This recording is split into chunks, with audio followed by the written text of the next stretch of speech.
Have you ever looked into the eyes of someone close to you and felt something off, a flicker of darkness, a chill in their presence, a subtle but undeniable shift in energy? It might not be your imagination.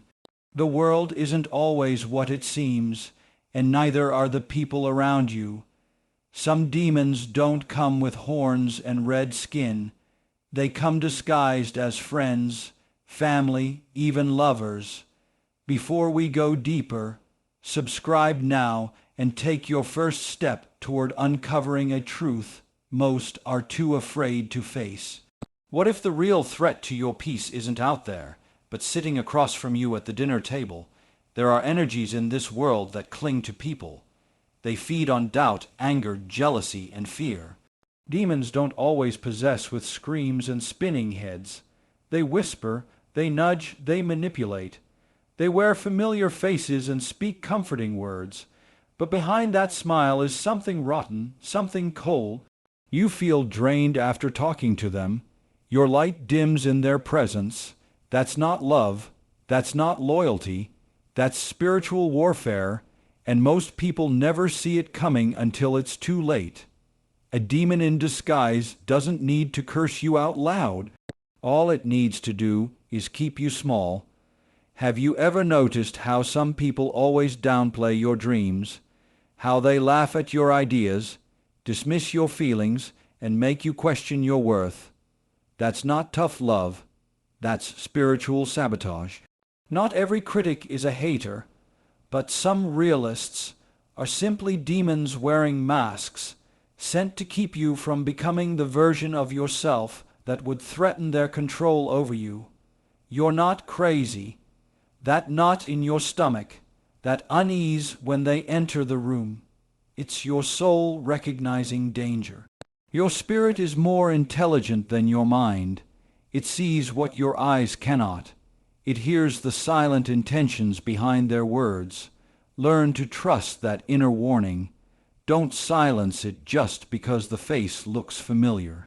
Evil doesn't always come in the form of enemies.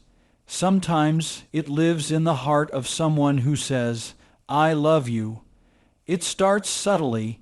They isolate you, not physically, but emotionally. You begin to second, guess your choices. You hesitate to share your joy. You dim your light to make them comfortable. Every step forward you take, they meet with silence, criticism, or guilt. They twist your victories into threats. They celebrate when you fail but say, "I'm just being honest." That's not honesty. That's a spirit working through them to keep you trapped in your own life. A demonic influence in someone's life doesn't always scream with evil intentions. Sometimes it masquerades as overprotection. They act like they're just looking out for you, but notice the pattern. They never encourage growth that doesn't benefit them. Every time you try to evolve, they panic, not because they're scared for you, but because they're scared of losing control. That's how demons work. They hate your freedom. Real love liberates, it doesn't cage. Real support cheers you on, it doesn't sabotage. But when you're surrounded by people who manipulate with guilt, who play victim every time you assert your boundaries, who turn your clarity into confusion, that's spiritual warfare. Demons don't attack strength, they attack potential. They go after the seed before it becomes a tree. That's why they target your identity, your mind, and your vision. You're not imagining it. That friend who only shows up when you're in crisis but disappears when you're doing well. That's not loyalty, that's spiritual monitoring. Demons watch through people. They track your blessings. They send distractions, drama, and fake support. You'll notice how your peace seems to dissolve when they come around. That's not just coincidence. It's energy warfare. And you've been too polite to call it out. Spiritual manipulation is real. Some people use your past against you to keep you under their influence. They remind you of your mistakes, not to heal you, but to control you. They act like they're the only ones who truly know you, but what they really mean is they don't want anyone else to see you differently. They don't want you to grow, because if you grow, you'll leave, and if you leave, they lose power. That's not love, that's bondage. The first step to breaking free is recognizing the pattern: who drains you, who confuses you, who silences you when you speak truth, who only claps when you're losing, who disappears when you shine. These aren't just toxic people.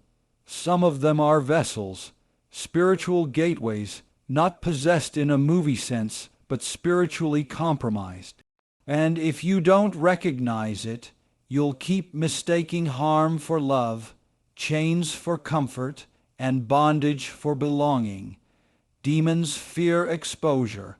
That's why every time you start speaking truth, they try to shut you down.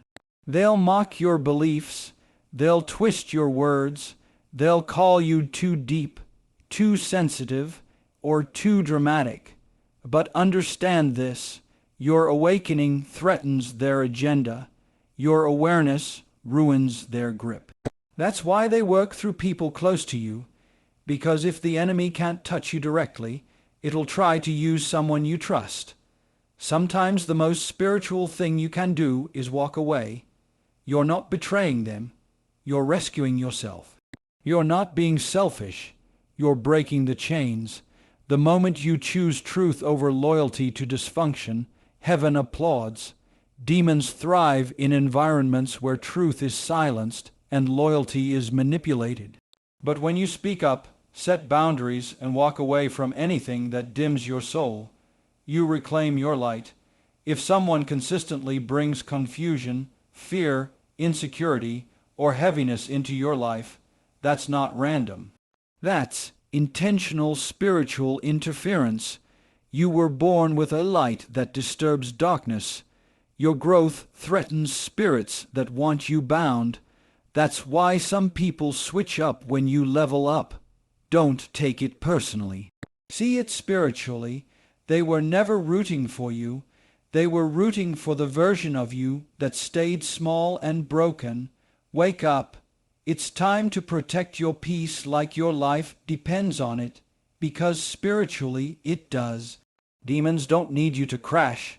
They just need you distracted, discouraged, and disconnected from your purpose. But the moment you become conscious, the game changes. You start seeing clearly. You start speaking boldly. You stop apologizing for your fire, and when that happens, the demons lose.